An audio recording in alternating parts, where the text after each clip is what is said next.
কালির নামের গন্ডি দিয়া আছি দাঁড়ায়ে, কালির নামের গন্ডি দিয়া আছি দাঁড়ায়ে।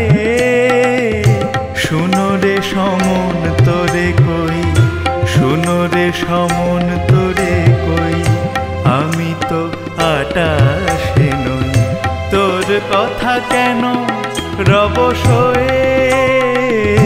কালির নামের গন্ডি দিয়া আছি দাঁড়ায়ে, আছি দাঁড়ায়ে।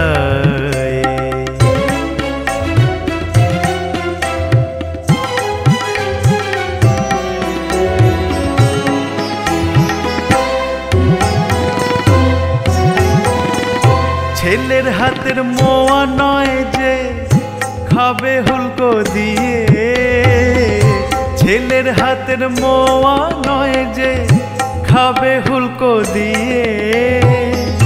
কটু বলবি সাজাই পাবি, কটু বলবি সাজাই পাবি, মাকে দিব কয়ে। তোর কথা কেন রব সয়ে, কালির নামের গন্ডি দিয়া আছি দাঁড়ায়ে, আছি দাঁড়ায়ে।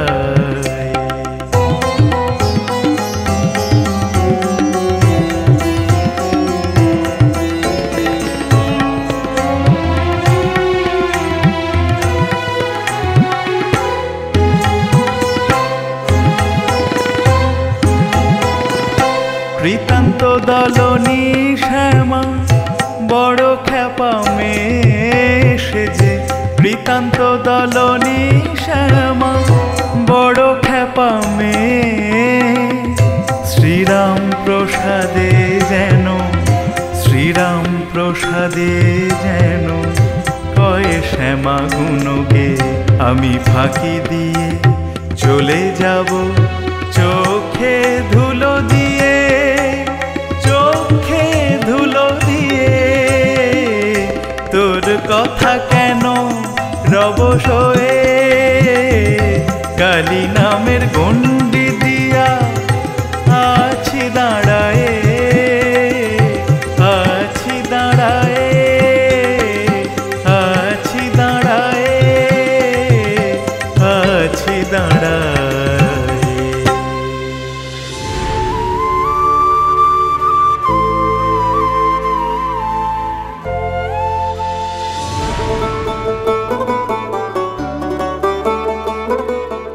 উনুন জ্বালিয়ে জল চাপিয়ে দিয়েছি, কই চালটা দাও ধুয়ে দি। না না টুসুর মা, তোমাকে আর কিছু করতে হবে না, আমি বাকিটা করে নিচ্ছি। থাক, অনেক হয়েছে, চুপটি করে বসো। দুঃখীরাম আর ভজহরি দাদা হাটে গেছে। আমি তো বলেছি দুঃখীরামকে আসার সময় কয়েকখানা শাক পাতা যেন নিয়ে আসে, তখন নিয়ে এলে তুমি বরং বসে বসে বেছে দিও। এখন আমায় দাও, চালটা ধুয়ে দি, দাও। তুমি আর কত করবে বলো তো টুসুর মা, তোমারও তো সংসার আছে তাই না? তা বললে কি হয় নতুন বউ? তোমার এখন ভরা মাস, আর কদিন পরেই তোমার কোল আলো করে সে আসছে। এই কটা দিন দেখতে দেখতে কেটে যাবে। দাও দেখি, দাও চালটা ধুয়ে নি। তোমার এই ঋণ আমি জন্মেও শোধ করতে পারবো না। তুমি নিশ্চয় আগের জন্মে আমার কেউ আপন ছিলে। দাও। নতুন বৌমা, কেমন আছো মা? এই থাক থাক থাক, একদম নিচু হবে না, বসো দেখি, এখানে চুপটি করে বসো। এই অবস্থা একদম নিচু হবে না, বুঝেছো? রামপ্রসাদ কোথায় মা? উনি তো ভালো মা, তোমরা সবে এলে বুঝি? হ্যাঁ বাবা, রামপ্রসাদ আমরা নতুন বৌমাকে নিয়ে যেতে এসেছি। নিয়ে যেতে? মানে কোথায় নিয়ে যাবে? কেন বাড়িতে বাবা? আসলে আমরা ঠিক করেছি আগামী শনিবার নতুন বৌমা আর কল্যাণী মায়ের সাথ দেব,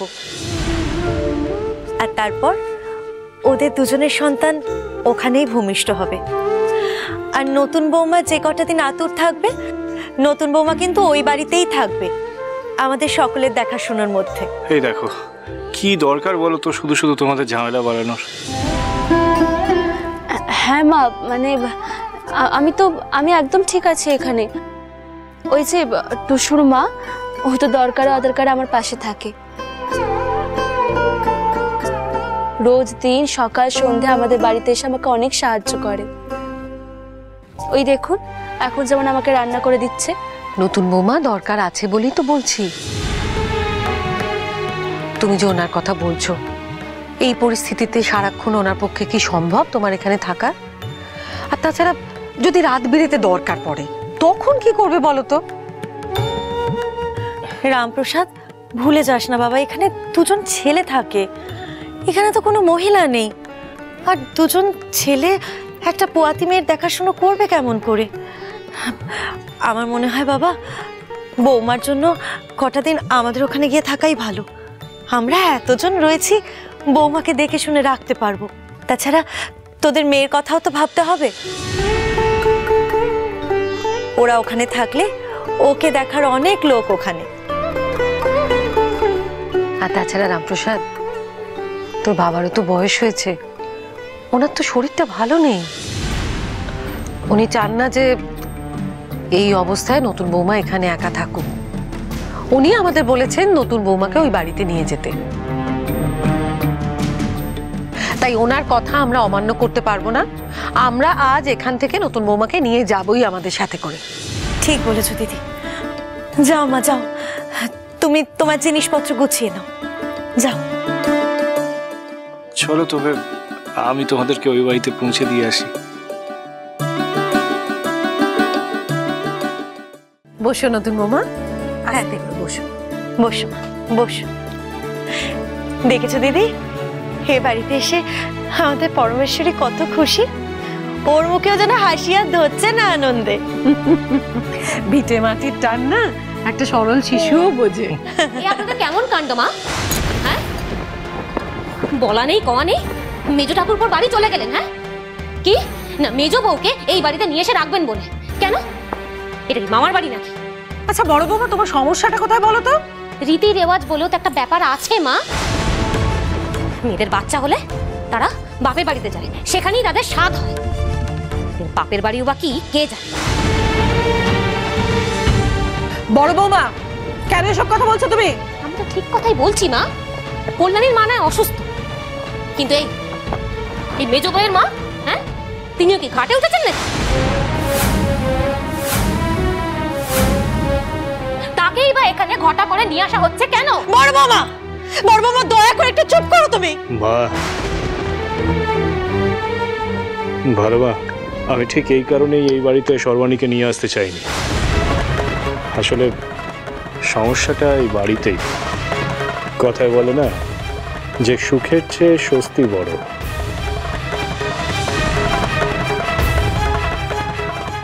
আমাদের সেই স্বস্তিরই এখন বড় প্রয়োজন। আমি সর্বাণীকে এই বাড়িতে রাখবো না, আমি ওনাকে নিয়ে চললাম। আসুন সর্বাণী। দাঁড়াও রামপ্রসাদ।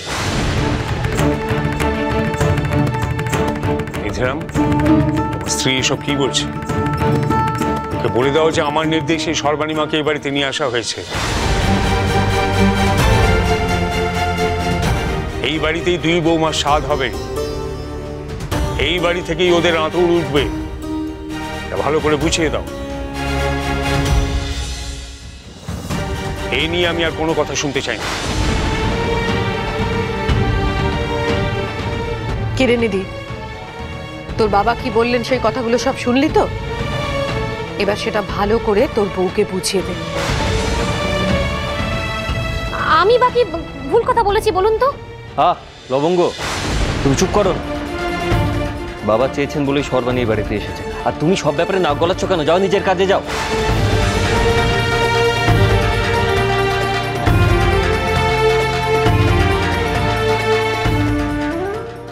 নতুন বৌমা, চোখে জল ফেলার কোনো দরকার নেই।